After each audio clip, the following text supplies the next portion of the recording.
The parish clerk's office in St. Bernard, Louisiana, had a peculiar smell.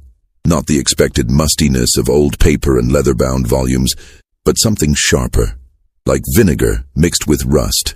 Gerald Hutchins noticed it the moment he stepped through the heavy oak door on that humid morning in August 1893. He'd been hired to catalogue the parish's birth and death records dating back to 1820, a project the county commissioners had postponed for decades. Gerald was a methodical man. At 34, he'd already organized 3 parish archives across the state, earning a reputation for thoroughness that bordered on obsessive. He wore the same gray vest every working day, carried his lunch in a tin pail, and never left a document unfiled.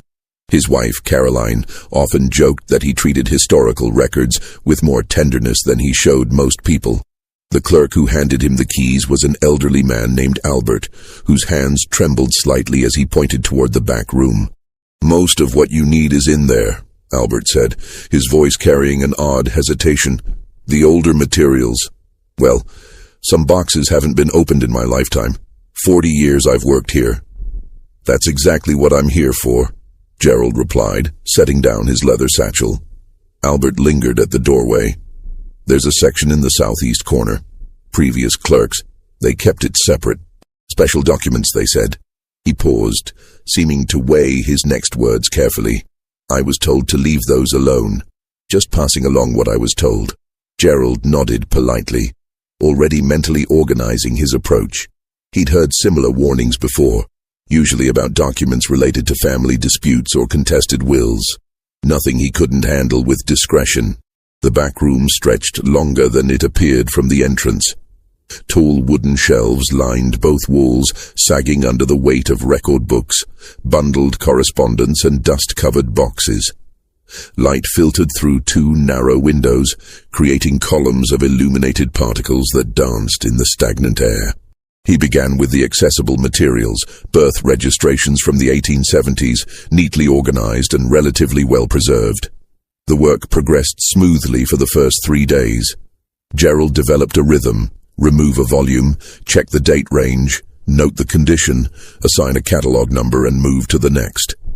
By Thursday afternoon, he'd processed nearly 200 volumes. Then he reached the southeast corner. The boxes there were different, older, constructed from a darker wood, and stacked in a configuration that suggested intentional concealment rather than simple storage. Someone had arranged them to create a barrier, a wall within the wall. Gerald had to move 7 boxes just to access the ones behind. The first box he opened contained standard plantation records, crop yields, equipment purchases, weather observations from various estates in the parish. Interesting from a historical perspective, but routine. The second box held similar materials. The third box was locked, not with a padlock or modern mechanism, but with a wax seal that had melted and re-hardened over the iron clasp. The seal bore an impression Gerald didn't recognize, 3 curved lines intersecting in a pattern that might have been initials or simply decorative. He hesitated. Breaking seals on historical documents was generally frowned upon, but his mandate was comprehensive cataloging. He carefully applied pressure to the clasp. The old wax crumbled, and the box opened with a dry creak.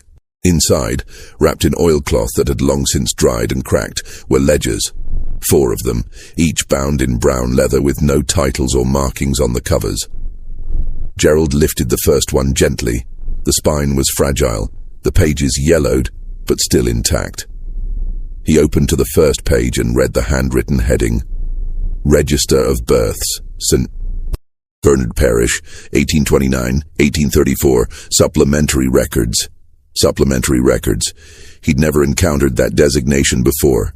The entries were organized in neat columns: date of birth, child's name, mother's name, father's name, if known, race, plantation of origin, and registrar. Standard information for the period. Gerald began scanning the entries, making notes about the condition and content. Then he noticed something strange. On page 12, an entry read, April 3rd, 1830, female child, Marie, mother Lisette, Negro, father unknown, race white, Belmont Plantation, registrar, J. Armand. Gerald stopped. He read it again, certain he'd misunderstood.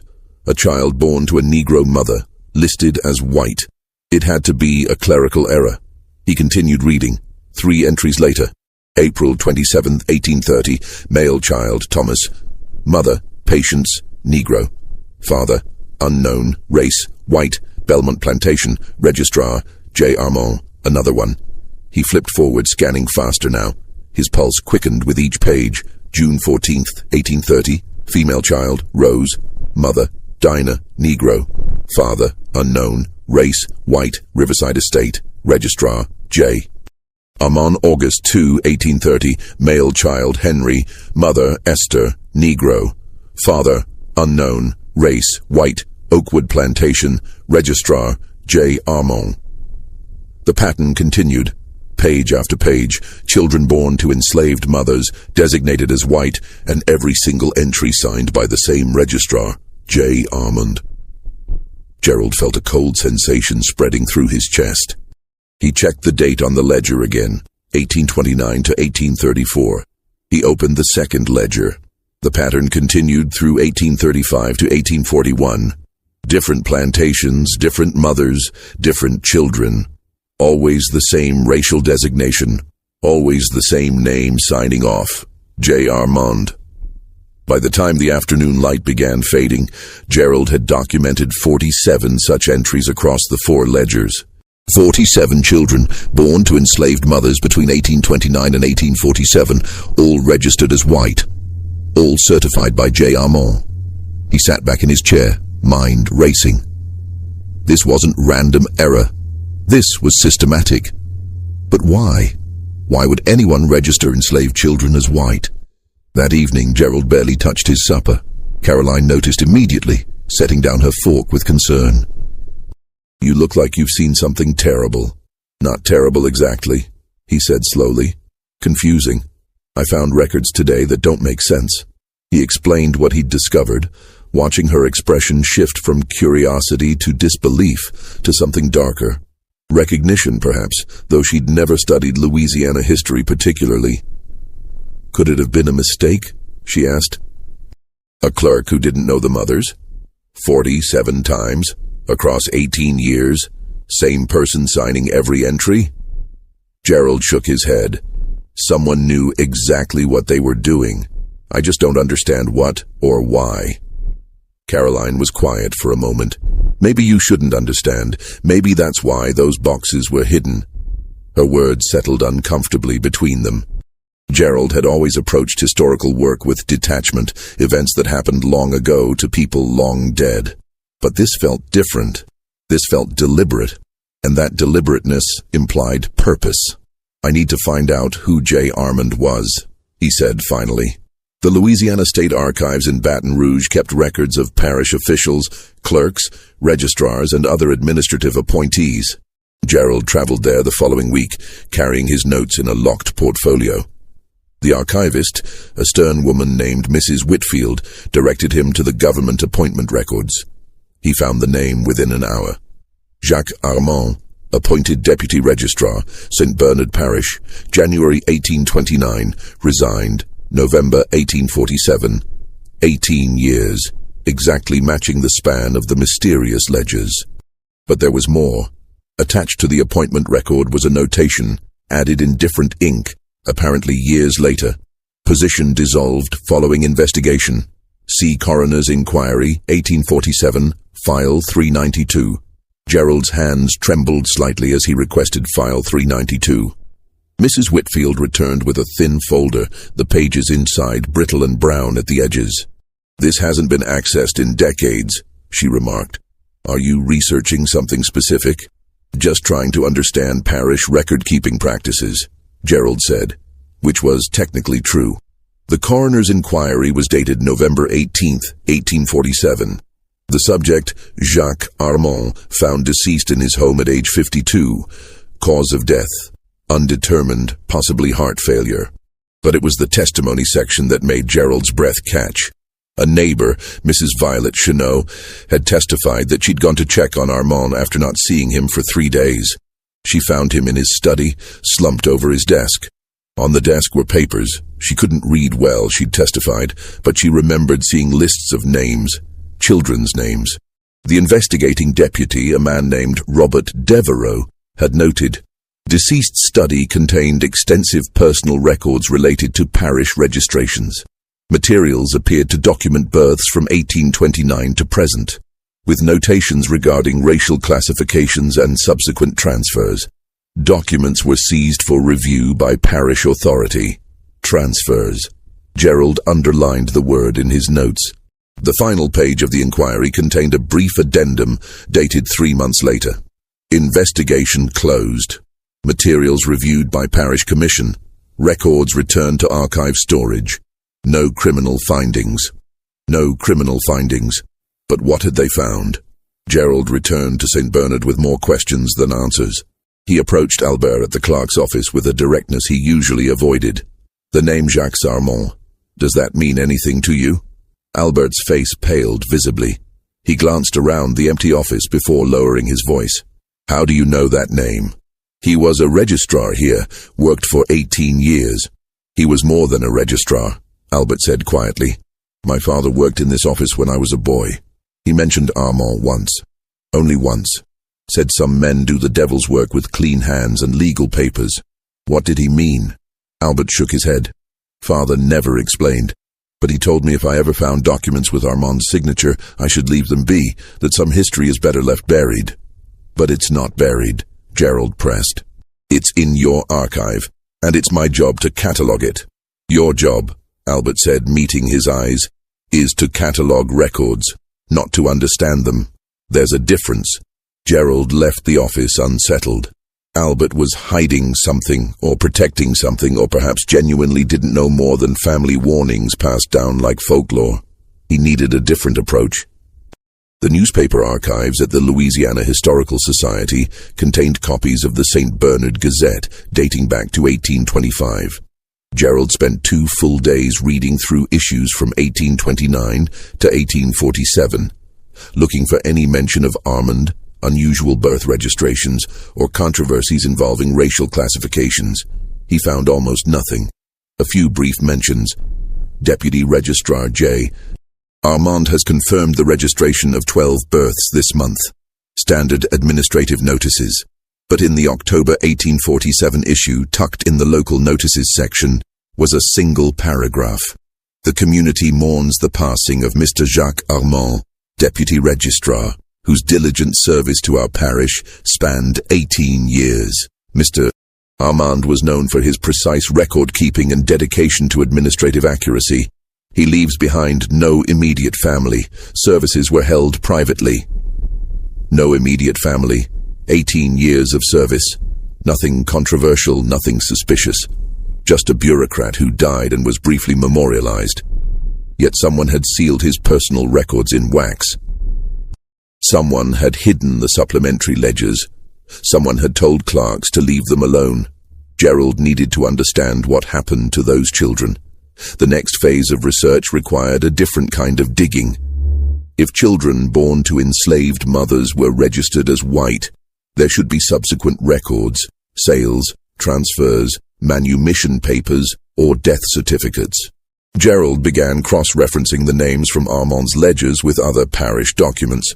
Marie, born April 3, 1830, to Lisette at Belmont Plantation. Gerald searched through Belmont's records, now housed at the parish archive. The plantation had been sold in 1856, its papers transferred to county storage. He found Lisette's name in the slave inventory from 1829. She was listed as a house servant, age 22. In the 1831 inventory, a note beside her name. "One child, Marie, transferred separately. Transferred separately. Not sold with the mother, as was typical for very young children." He searched for Marie in subsequent records. Nothing in Belmont's slave inventories. Nothing in sales records from neighboring plantations. But then, in a tax document from 1832, he found an entry for Belmont Plantation listing a Marie Belmont, household apprentice, under the section for free persons of color employed. Free at age 2? Gerald traced the name forward. Marie Belmont appeared in parish records periodically.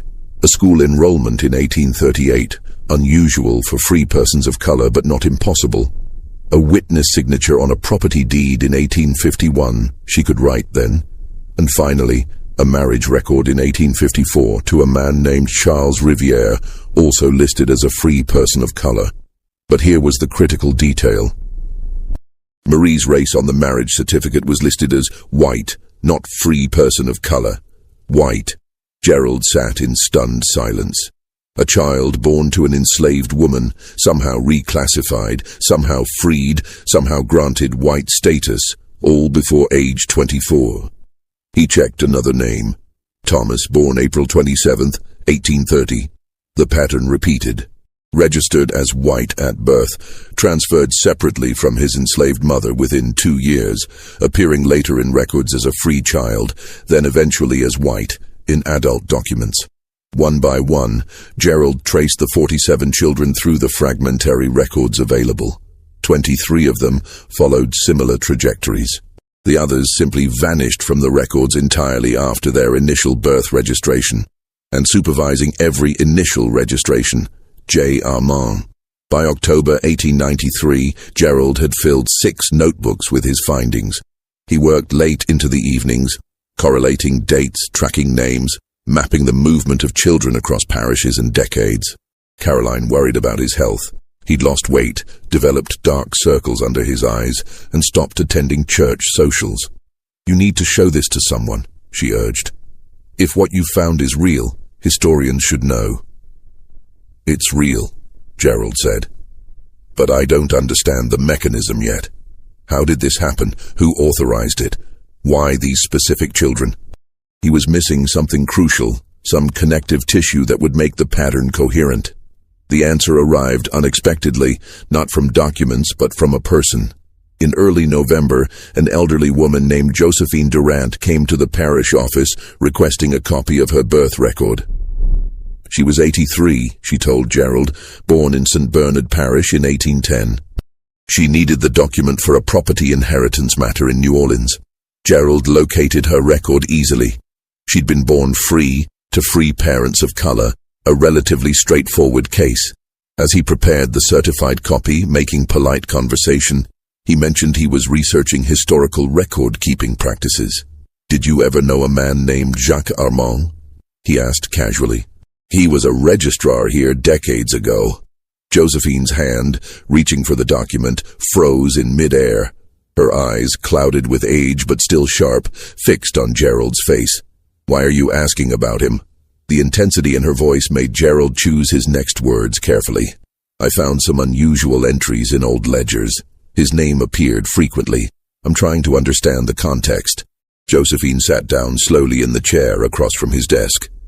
For a long moment, she said nothing, her fingers twisting the fabric of her shawl. "I knew Armand," she said finally. "Everyone in the colored community knew him, though we didn't speak his name often, still don't." "What did he do?" "He kept 2 sets of books."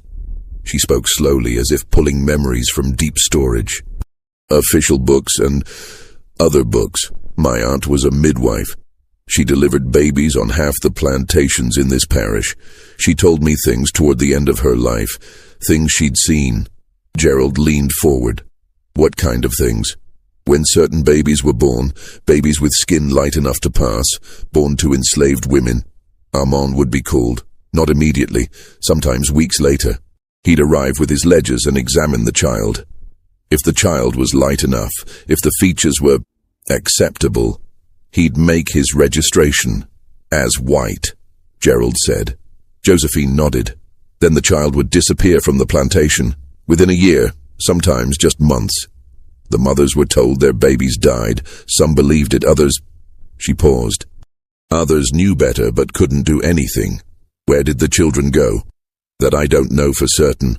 Aunt Matilda had theories. She believed they were taken north or to New Orleans, given to families who couldn't have children or who wanted servants they could claim as orphaned relatives.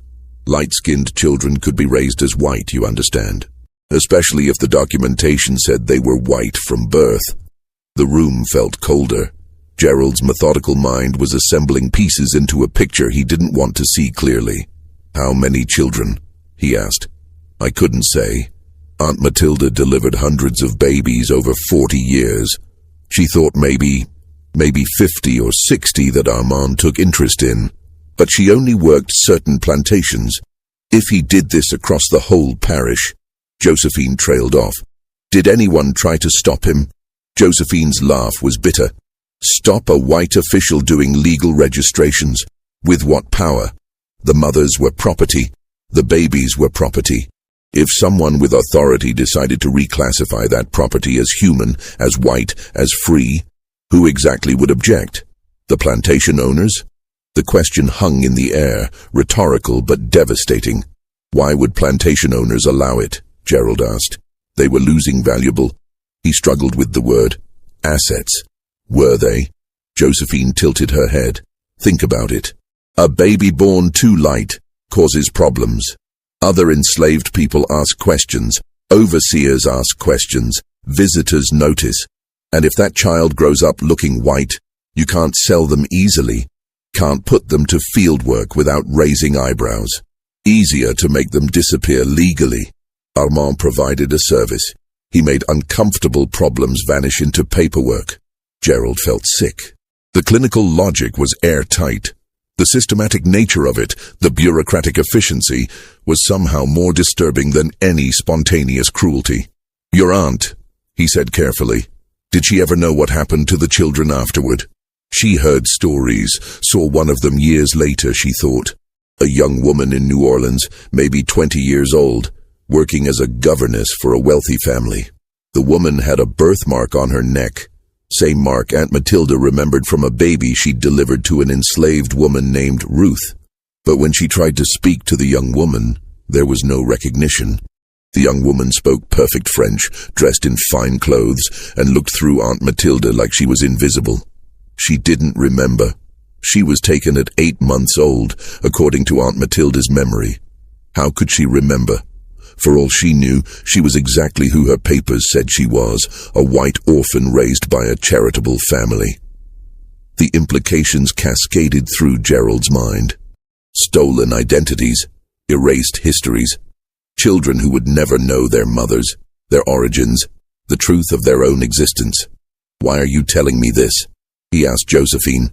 She stood slowly, collecting her certified birth document. "Because you asked, and because I'm 83 years old. Everyone who knew about this directly is dead or dying. If someone is finally looking at those records, finally asking questions, maybe it's time the answers were spoken out loud. Even if nothing can be done now." She walked to the door, then paused. Armand kept those ledgers separate for a reason. He knew what he was doing was legal but wrong.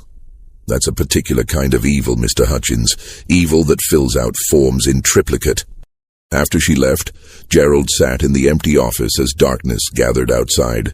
He thought about those children, toddlers taken from their mothers, given new names sometimes, new families, new identities constructed from lies, and certified with official stamps. Some might argue they'd been given better lives, freedom, opportunity, a chance to escape slavery's grasp. But they'd been stolen. Their mothers had grieved, and they'd been built into lies they would carry unknowingly for the rest of their lives. Gerald's research took on new urgency. He began investigating Jacques Armand's personal history, looking for context, for motivation, for the origin point of this systematic reclassification. Armand had come to Louisiana from France in 1825, age 30.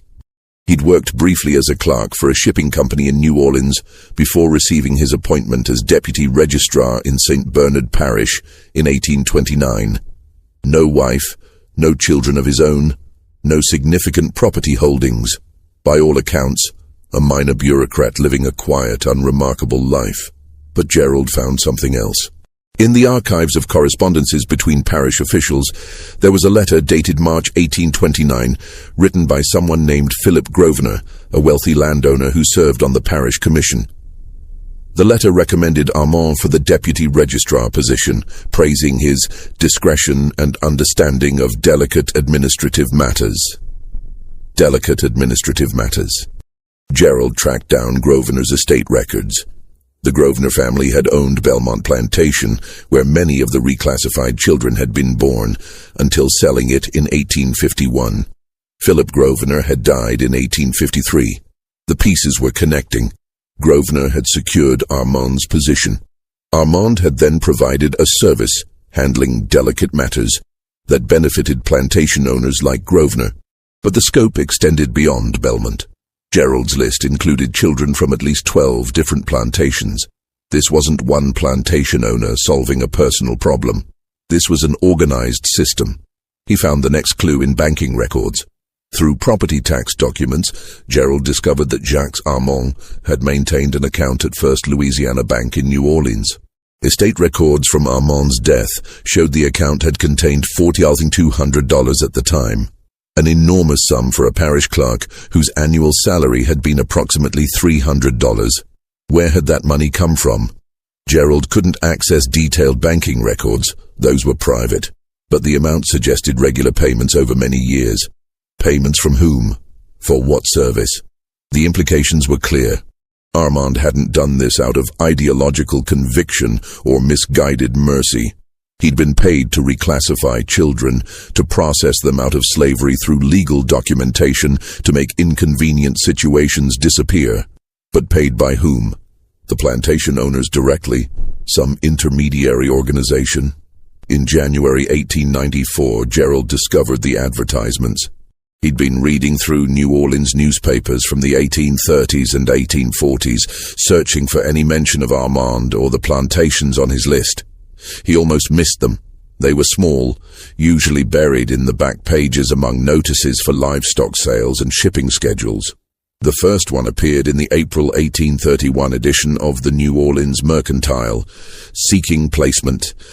Light-complexioned infant girl, excellent health, suitable for household service or adoption into respectable family. Inquiries to P.G., care of Devereux and Associates, 127 Rue Royale. P.G. Philip Grosvenor. Gerald found 6 more similar advertisements over the next 3 years.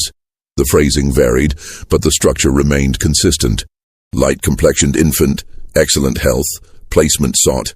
Inquiries directed to initials care of Devereux and Associates. He'd seen that name. Devereux. Robert Devereux, Devereux, had been the deputy who investigated Armand's death.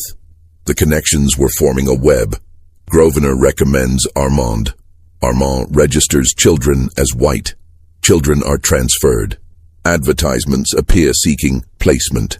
Devereux handles the inquiries and years later investigates Armand's death and closes the case with no criminal findings. It was a network, a quiet, bureaucratic network that had operated for nearly 2 decades, moving children from slavery into fraudulent freedom, all while maintaining meticulous legal documentation. But Gerald still couldn't answer the fundamental question: what happened to the children who were placed? The breakthrough came from an unexpected source. In March 1894, Gerald received a letter forwarded from the parish clerk's office. It was from a man named Edmund Porter, an attorney in Mobile, Alabama. Porter had read a brief scholarly note Gerald had published in the Louisiana Historical Quarterly about unusual record-keeping practices in antebellum parishes. Gerald had been vague, mentioning discrepancies in racial classifications without revealing the full scope of his discovery.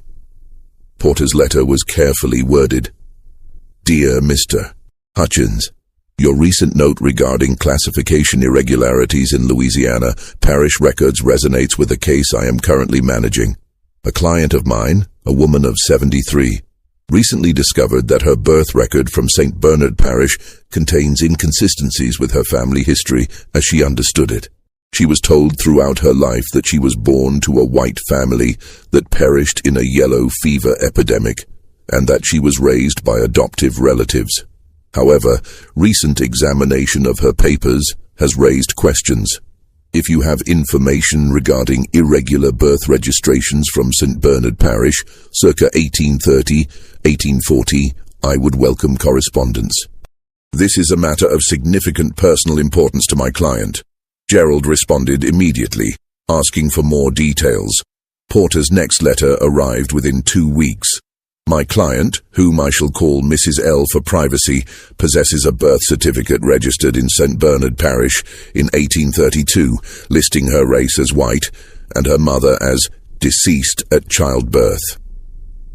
However, she recently obtained, through family papers, a contradictory document, a bill of sale from 1833 for one female child, light-skinned, named Lily, born to Negro woman named Grace. The child's description matches details my client knows about her own early childhood. The bill is signed by a notary named J. Armand. Mrs. L is devastated and seeking to understand her true origins. J. Armand had notarized the sale. Of course he had. He wasn't just registering these children, he was facilitating their entire transfer chain. Gerald wrote back, asking if Porter could share the names involved. Another exchange of letters brought the details. The child Lily had been born at Riverside Estate in 1832. Her mother, Grace, had died in 1835, according to plantation records. The child had been sold to a family in Mobile named the Prescotts, who'd raised her as an orphaned niece. Gerald checked his ledgers. There it was, May 19, 1832, female child, Lily, mother, Grace, Negro, father unknown, race, white, Riverside Estate, registrar, J. Armand. Mrs. L was one of the 47.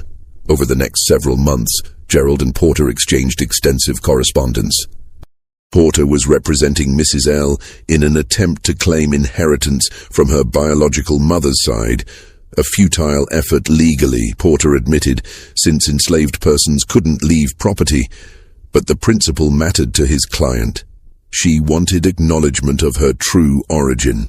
Through Porter, Gerald learned what had happened to at least one of the reclassified children. Sold to a family desperate for a child, or wanting a servant they could raise without the social complications of slavery, or perhaps genuinely believing they were rescuing an orphan. The buyers were given impeccable documentation, white birth certificates signed by an official registrar. The children were young enough to have no memories. The mothers were powerless to object or search. It was trafficking, Gerald realized. Legal, documented, bureaucratically processed trafficking of children, disguised as legitimate birth registration and orphan placement. And Armand had been the architect. Gerald's work became more public in 1895 when he presented preliminary findings at the Louisiana Historical Association's annual meeting. He was careful with his language, framing it as a study of administrative irregularities in antebellum record systems. But the implications were clear to anyone paying attention. The response was mixed. Some historians were fascinated, seeing research potential. Others were hostile, suggesting Gerald was fabricating controversy or misinterpreting routine errors. One prominent scholar from Tulane dismissed the entire matter as statistical noise in a system with poor oversight. But Gerald also received letters, 7 of them over the next year, from people across Louisiana, Mississippi, Alabama, and Georgia. Each letter told a similar story. Family documents that contradicted official records. Elderly relatives with vague memories of children who went to live with other families. Birth certificates signed by J. Armand that didn't match family oral histories. One letter came from a woman in Natchez who'd found her grandmother's diary. The grandmother had been a free woman of color in the 1830s, employed as a seamstress. She'd written about her sister, an enslaved woman at a Louisiana plantation who'd given birth to a light-skinned daughter. The entry from 1834 read, "Louisa's baby is gone. They told her the fever took it, but there was no fever. I saw the child 2 weeks ago, healthy and strong.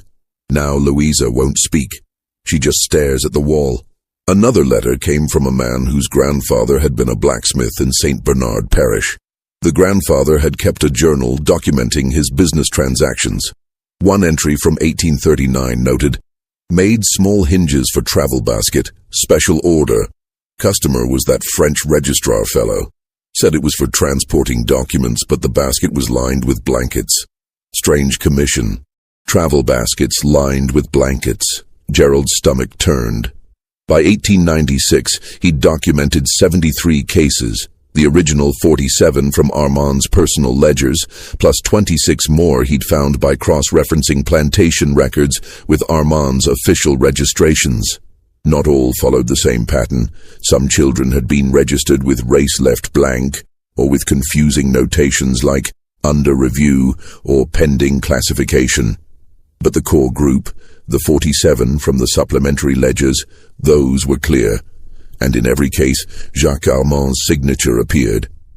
Gerald attempted to publish a full paper on his findings. 3 academic journals rejected it.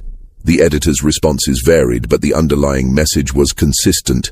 Too controversial, too speculative, insufficient direct evidence of criminal intent. "You have correlation," one editor wrote, "but you cannot definitively prove conspiracy. Armand is long dead." The children, if alive, would now be in their 60s or 70s, living as white citizens with no knowledge of your research. What purpose does exposure serve except to create social disruption? The question haunted Gerald. What was he trying to accomplish? Justice for the mothers? Recognition of what had been done? Some historical footnote that would be read by scholars and forgotten? Or was he simply unable to leave the mystery unsolved? In May 1896, Gerald traveled to New Orleans to examine property records at the notarial archives. He was searching for any properties owned by Jacques Armand beyond his residence in St. Bernard Parish.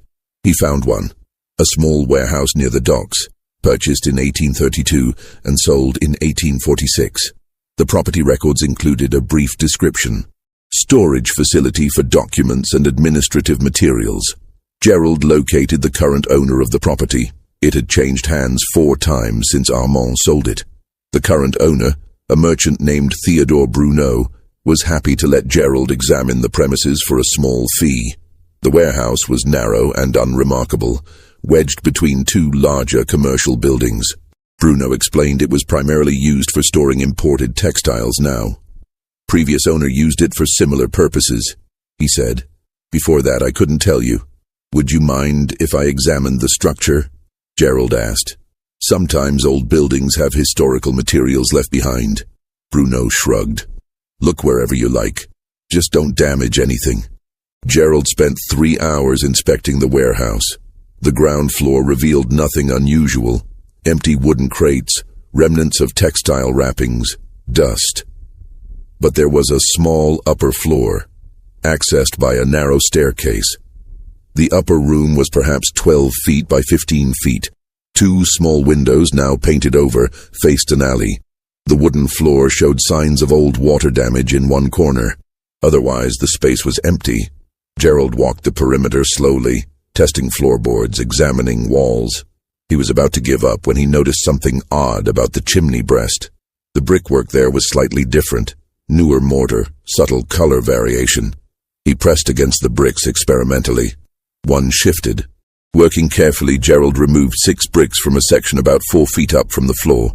Behind them was a cavity, and inside the cavity was a leather satchel, stiff with age and moisture damage. His heart pounding, Gerald extracted the satchel and carried it to the window for better light. The leather was cracked and moldy, but the contents were protected inside an oilcloth wrapper. Papers, folded documents, and a small notebook. The notebook's cover was unmarked. Gerald opened it gently, mindful of the brittle pages. The first page, in neat handwriting, read, "Private Record of Placements, J. Armand, 1829-1847, to be destroyed upon my death." But it hadn't been destroyed. It had been hidden. The notebook contained names, dates, and destinations. Each entry followed a format: child name, birth date, mother, birth plantation, placed with, location, date of transfer, fee received. Gerald's hands trembled as he read. Marie, April 3rd, 1830, Lisette, Belmont, Mr. and Mrs. Laurent Duchamp, New Orleans, June 1830, $200 Thomas, April 27, 1830, Patience, Belmont, Mr.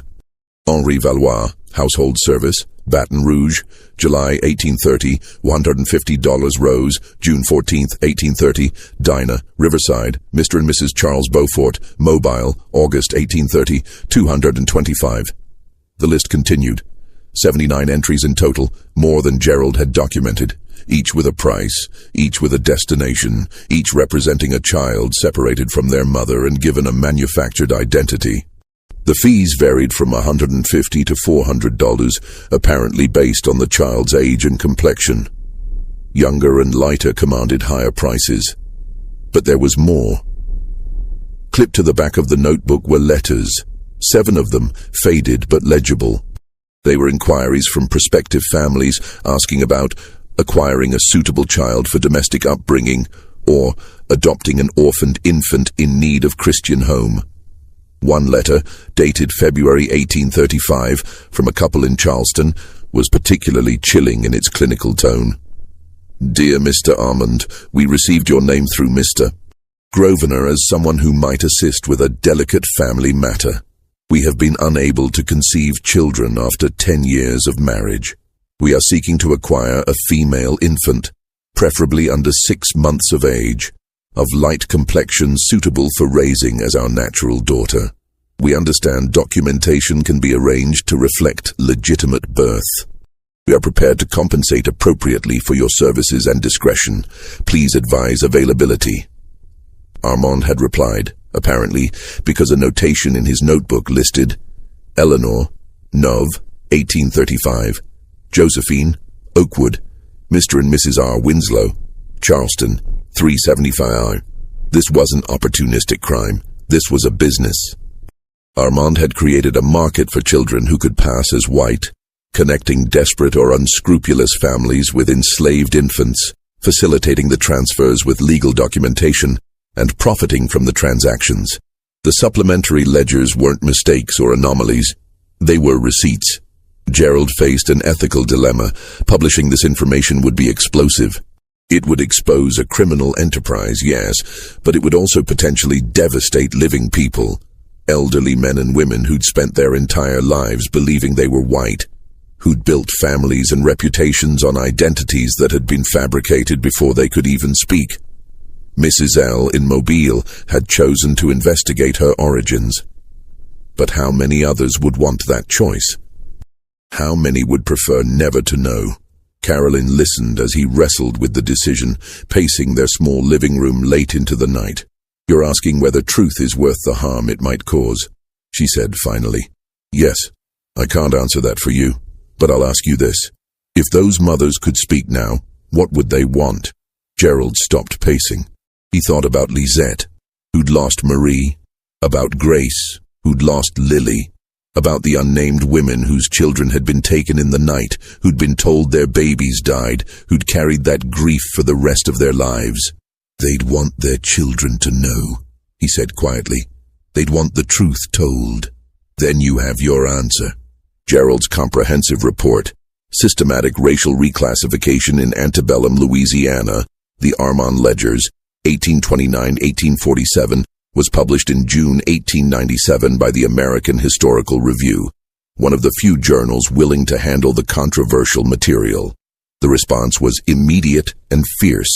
Several Louisiana families threatened legal action, claiming Gerald was defaming their genealogies with unsubstantiated accusations.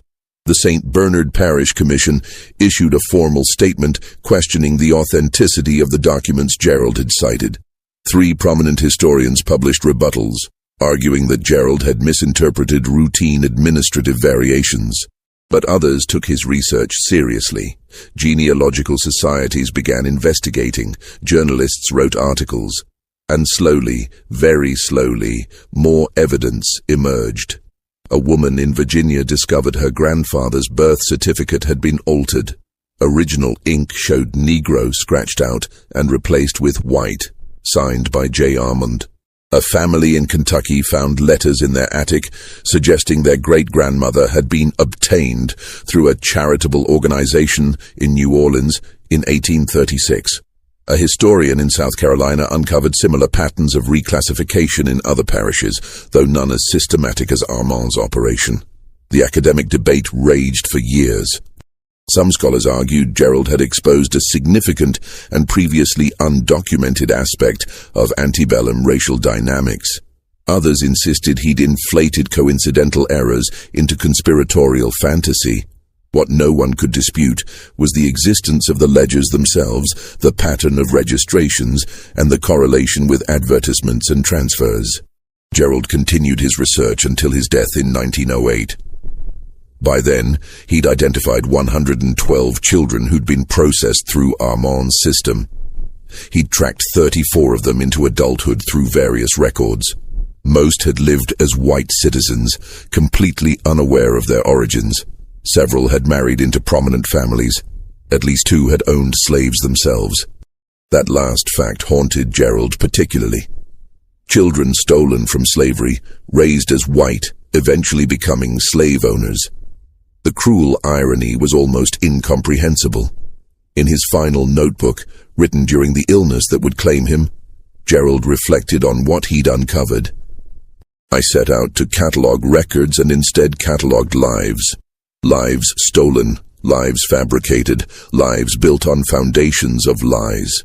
Jacques Armand appears in history as a minor functionary, dying alone and unremarkable. But his legacy is walking around in the bodies of people who don't know they carry it. His crime was paperwork, his weapon was a pen. And his victims included not only the mothers who lost their children, but the children themselves who lost their truth. I am asked often if my research accomplished anything. I cannot say. The mothers are all dead. The children, now elderly if still living, will likely never know. The system that enabled Armand is long abolished, but the documentation remains. And documentation, I have learned, is its own kind of testimony. It speaks when voices are silenced. It preserves what power wants forgotten.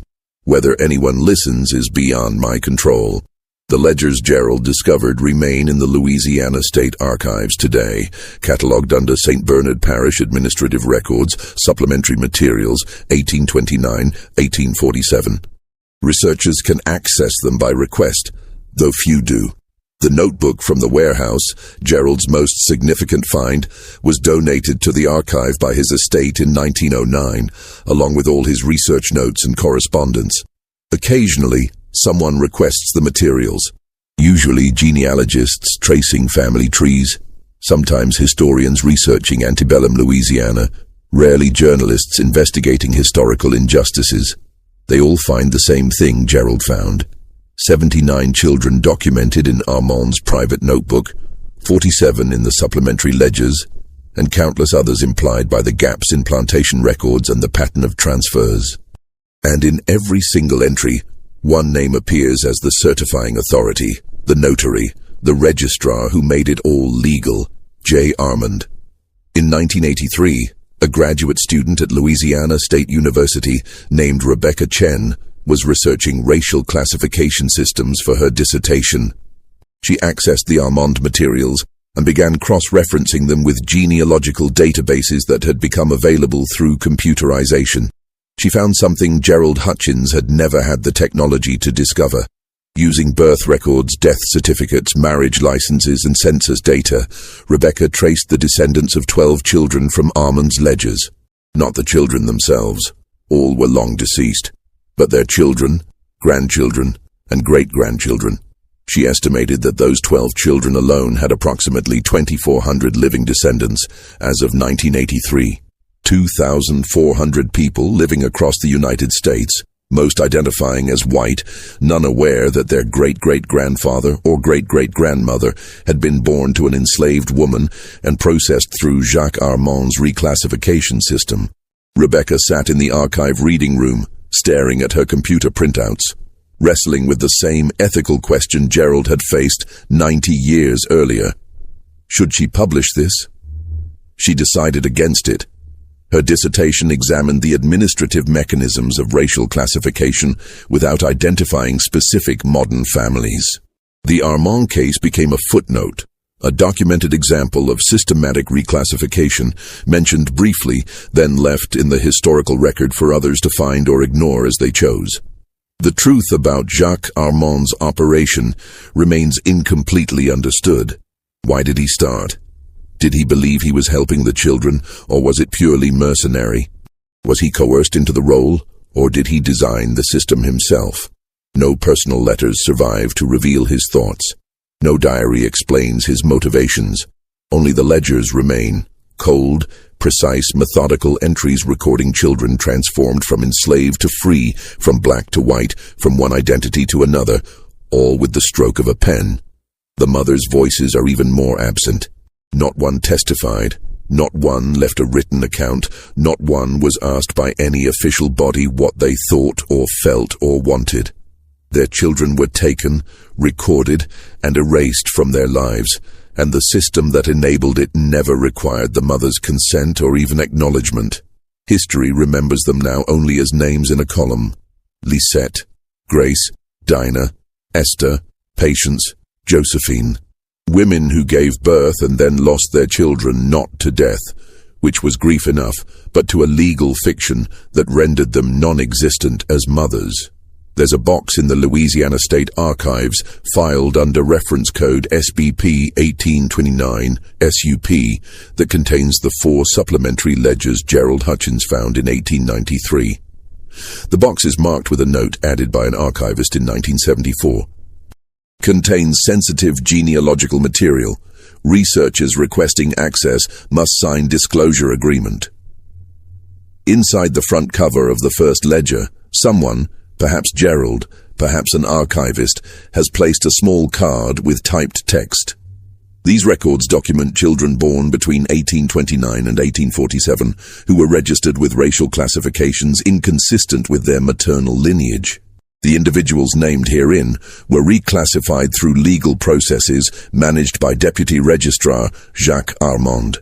Descendants of these individuals may be unaware of the circumstances of their ancestors' births. Handle this information with appropriate sensitivity. Appropriate sensitivity. As if there's an appropriate way to handle the revelation that identities were stolen, lives were fabricated, and mother's grief was buried in bureaucratic files labeled supplementary. The ledgers themselves are unremarkable objects. Brown leather, fading ink, yellowed pages. They look like any other administrative record from the period. Nothing about their physical appearance suggests the weight of what they contain. But when you open them and read the entries, line after line, page after page, year after year, always ending with that same signature, the systematic nature of it becomes visceral. This wasn't chaos or individual cruelty. This was organized, documented, compensated efficiency. Evil, as Josephine Durant had observed, that filled out forms in triplicate. In 2003, a genealogist working on a family tree for a client in Atlanta discovered an inconsistency. The client's great-great-grandmother, Martha, had a birth certificate from St. Bernard Parish dated 1841, listing her race as white and her parents as unknown, orphaned at birth. But attached to the certificate, apparently by accident when documents were copied decades earlier, was a one-page fragment from what appeared to be a plantation inventory. The fragment listed, birth, female child to Hannah, light complexion, reported to registrar. The birth dates matched. The genealogist, following professional ethics, shared the finding with her client. The client requested no further investigation. The genealogist filed her notes and moved on to other projects, but she made one additional check before closing the file. She looked up who had signed Martha's birth certificate. J. Armand. She'd never heard the name before, so she did a quick search through historical databases. She found Gerald Hutchins's 1897 paper. She read it in one sitting, then went back and looked at her client's documents again. Martha was one of the 79. The genealogist wrote a brief email to the Louisiana State Archives, asking if the Armand materials had been digitized. They had not. Budget constraints, the archivist explained, perhaps someday. Someday the ledgers might be scanned, made searchable, cross-referenced with national genealogical databases. Someday thousands of people might discover their ancestors were processed through Jacques Armand's system. But not yet. For now, the ledgers sit in their box, in a climate-controlled vault, waiting for researchers who rarely come. The last known person to fully review all the Armand materials was a documentary filmmaker in 2011. She'd been developing a project about hidden histories of slavery in Louisiana. She spent 2 weeks with the ledgers, photographing pages, taking notes, planning interviews. The documentary was never completed. Funding fell through, she explained later, and the subject matter proved too legally complicated. Families threatened lawsuits before a single frame was shot. Her production company shelved the project, but she kept her research notes. In an interview years later, she reflected, "What disturbed me most wasn't the evil of it. We know slavery was evil. It was the paperwork. Someone designed forms for this. Someone created procedures.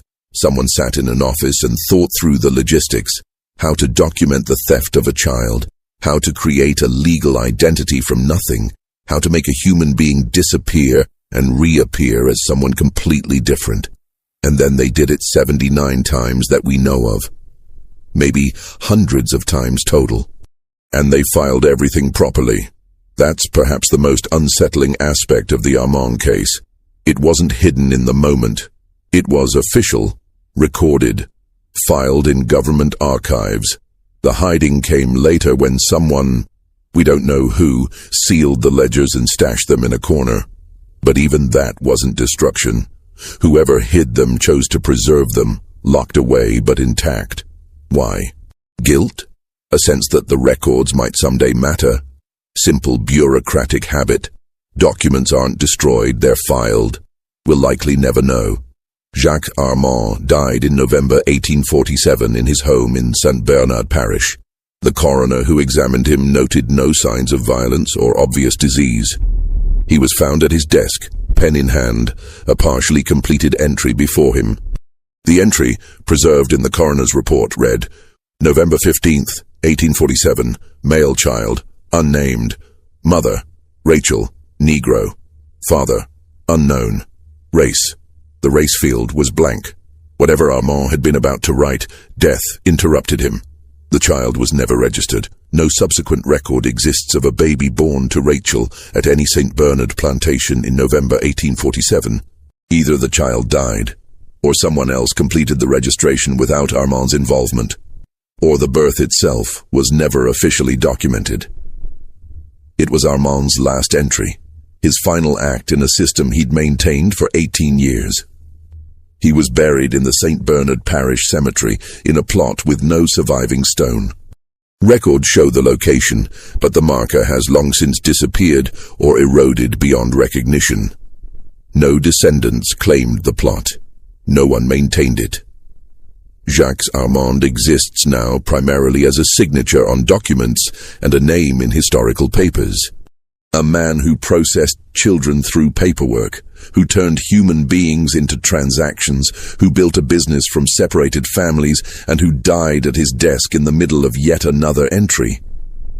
The mother's stories are harder to trace. Enslaved women rarely appear in historical records except as property inventories. We know their names only because Armand documented them as the mothers of children he reclassified. Lisette, who gave birth to Marie in 1830, appears in Belmont plantation records until 1844. Then her name vanishes, sold, possibly, or dead, or simply recorded elsewhere under different documentation. Grace, who gave birth to Lily in 1832, is noted as deceased in 1835. Cause of death unlisted. Dinah, mother of Rose, appears in records through 1852. A notation beside her name in an 1843 inventory reads, age approximately 35, field worker, reduced productivity. No further details. These fragmentary traces are all that remain. Women who carried children, gave birth, and then had those children taken and legally erased. Whether they knew their children survived, whether they hoped for reunion, whether they mourned them as dead or lost or stolen, none of that was recorded. The system didn't require their grief to be documented, so it wasn't. There's a question researchers occasionally ask when studying the Armand case. What happened to the children who were raised as white? Did they live better lives than they would have as enslaved people? It's an impossible question to answer, and many argue it's the wrong question entirely. It presumes the only two options were enslavement or theft, when the actual moral option, abolishing slavery, existed as an alternative their society simply refused to choose. But the question persists because the answer is complicated. Some of the children Armand placed were raised in comfortable circumstances, educated, given opportunities they would have been denied under slavery. Marie, the first entry in Armand's notebook, grew up in New Orleans with the Duchamp family. Records suggest she learned to read and write, married a free man of color, and lived to age 68. Others faced harder paths. Gerald's research suggested at least 11 of the reclassified children were essentially bonded servants, legally free but practically bound to the families who'd purchased them through debt, manipulation, or simple lack of alternatives. And all of them, regardless of their material circumstances, lived lies. They didn't know they were living lies, which perhaps made it easier, but the truth remained hidden beneath legal documents and false narratives. In 1999, a historical preservation society in St. Bernard Parish erected a small memorial in the county courthouse. The plaque reads, "In memory of the enslaved mothers and children of St. Bernard Parish, whose families were separated through both illegal and legal means. May their names be remembered and their stories acknowledged." It doesn't mention Jacques Armand by name. It doesn't detail his system or the scope of the reclassifications. It's deliberately vague, a compromise between competing desires, to acknowledge what happened without specifying who was harmed or how. Some local historians argued even that vague memorial was inappropriate, dredging up painful history, they said, that couldn't be remedied and only caused division. Others insisted it didn't go far enough, that naming Armand and documenting the specific crimes was necessary for true historical reckoning. The memorial was vandalized twice in its first year. Both times it was repaired. Now it sits quietly in the courthouse lobby, passed by hundreds of people each week, most of whom don't pause to read it. The last known verified descendant to learn of their connection to Armand's system was a man named David Pritchard, who discovered the truth in 2007 while researching his family genealogy for his grandchildren. David was 71, a retired school teacher in Mississippi. He'd grown up believing his great-grandmother Elizabeth had been an orphan raised by a kind family in Louisiana. That was the story passed down through 4 generations. But when David obtained Elizabeth's actual birth records for his genealogy project, he found inconsistencies. Her birth certificate listed her race as white, her mother as unknown, and her birth location as St. Bernard Parish, 1838. The registrar's signature, J. Armand. Something about the name tickled his memory. He searched online and found references to Gerald Hutchins's research. Then he found the archived ledgers, now partially digitized, and saw an entry. Elizabeth, March 12, 1838. Miriam, Riverside, Mr. and Mrs.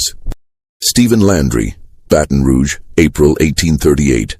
200 D. His great-grandmother had been born to an enslaved woman named Miriam, then sold as an infant for $280 to the family who'd raised her. David spent months processing this information. He experienced, he later wrote in a personal essay, a kind of identity vertigo. Everything he'd believed about his family history, his heritage, his ancestry, was suddenly uncertain. He was white. He'd lived 71 years as a white man, but his great-grandmother had been born to a black enslaved woman. What did that make him? What was the truth of his identity? He didn't publicize his discovery widely. He told his children and grandchildren, shared the documents, and left them to decide what it meant for their own sense of self. Some were fascinated, eager to research further. Others were uncomfortable, unsure how to integrate this information into their self-understanding. David wrote, "I don't know if learning this truth made my life better or worse. I only know it's the truth, and I prefer truth to comfortable lies, even when the truth is this complicated. The question that haunts the Armand case is simple but unanswerable. How many were there really? Gerald Hutchins documented 112. Armand's personal notebook listed 79, but those were only the cases with surviving documentation. How many ledgers were destroyed? How many entries were made in books that were lost, burned, or deliberately eliminated? If Armand maintained his operation for 18 years, averaging 4 to 5 placements per year based on documented cases, the total could easily exceed 200 children. If other registrars in other parishes operated similar systems, and evidence suggests at least 3 others did, though on smaller scales, the total across Louisiana might reach several hundred. And if those children each had descendants, if family trees branched and spread over 6 or 7 generations, the mathematics become staggering. Thousands of people, possibly tens of thousands, walking around today with no idea that their ancestry includes a woman whose child was stolen and legally transformed into someone else. Is it important that they know? Does it matter now? Historians disagree. Some argue that acknowledging these hidden histories is essential to understanding the full scope of slavery's mechanisms and legacies. Others contend that revealing information that disrupts contemporary families' identities serves no productive purpose. The question has no clear answer. But the ledgers remain factual and indifferent. They don't care whether we read them or ignore them. They simply exist, preserved in acid-free boxes waiting in climate-controlled darkness. There's one more detail worth mentioning. In 2015, an archivist conducting routine preservation review of the Armand materials noticed something that previous researchers had missed. On the final page of the last supplementary ledger, barely visible because the ink had faded almost to invisibility, was a handwritten note. Using specialized imaging technology, the archivist was able to enhance and read the text. God forgive me for what necessity required. Let these names stand as witness to what commerce demands of men's souls. J.A. November 1847. The handwriting matched Armand's signature. The date was weeks before his death. Was this remorse? Justification? Simple record-keeping? We'll never know. Jacques Armand took his interior life to the grave, leaving behind only the external evidence. Ledgers, signatures, and 79 children whose origins were obscured by the very documents that were supposed to preserve truth. The story of the Armand ledgers isn't about one villain performing dramatic evil. It's about a system that functioned so smoothly it generated its own documentation. It's about how the legal and the criminal can be identical when the law itself is built on injustice. It's about children who became someone else before they were old enough to know they were anyone at all. And it's about the peculiar cruelty of bureaucracy, how forms and signatures and official seals can transform the theft of a child into a properly processed transaction, complete with receipts. The ledgers still exist. The system that created them is gone. The children are long dead. Their mothers are forgotten except as names in a register. But the descendants live on, most unaware they're part of this history. And in the archives of Louisiana, in boxes that smell faintly of vinegar and rust and time, one name appears on page after page, entry after entry, year after year.